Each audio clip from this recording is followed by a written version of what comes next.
কিছুদিন আগে আপনাদেরকে একটি ভিডিও দিয়েছিলাম তরমুজের ক্ষেতের। এই তরমুজ ক্ষেতটি আমাদের বাড়ির পাশেই।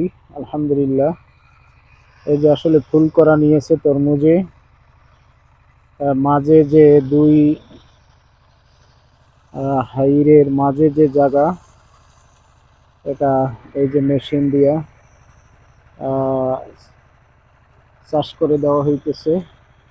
মাটিটা শক্ত হয়ে গেছে বলে এটা চাষ করে দেওয়া হইতেছে।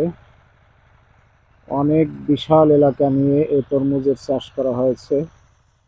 আলহামদুলিল্লাহ, আপনারা দেখতেই পাচ্ছেন যে গাছগুলি বড় হয়েছে অনেক, সারি সারি গাছ। এই যে সারা বিলে মাঠে একটু দূর থেকে যদি দেখাই, এই যে লোকেরা গাছ লাগাইতেছে, এই যে ট্রেতে করে চারা নিয়ে যাচ্ছে, এই চারা নিয়ে লাগানো হচ্ছে। ওই যে অনেক লোকে লাগাইতেছে।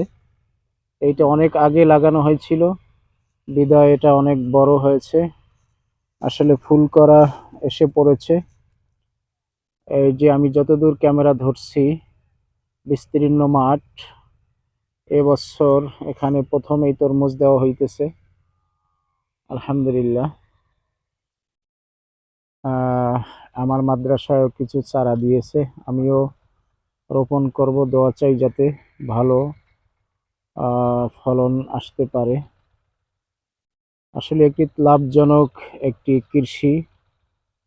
ওনাদের সাথে এর আগে আলাপ করেছিলাম, ওনারা বলেছিল যে একখানি জমিতে 2 লক্ষ টাকা খরচা করলে প্রায় 8 থেকে 10 লাখ টাকা বিক্রিতে আসতে পারে। একটি লাভজনক ব্যবসা। আমরা দোয়া করি আল্লাহ যেন ভালো ফলন দান করে।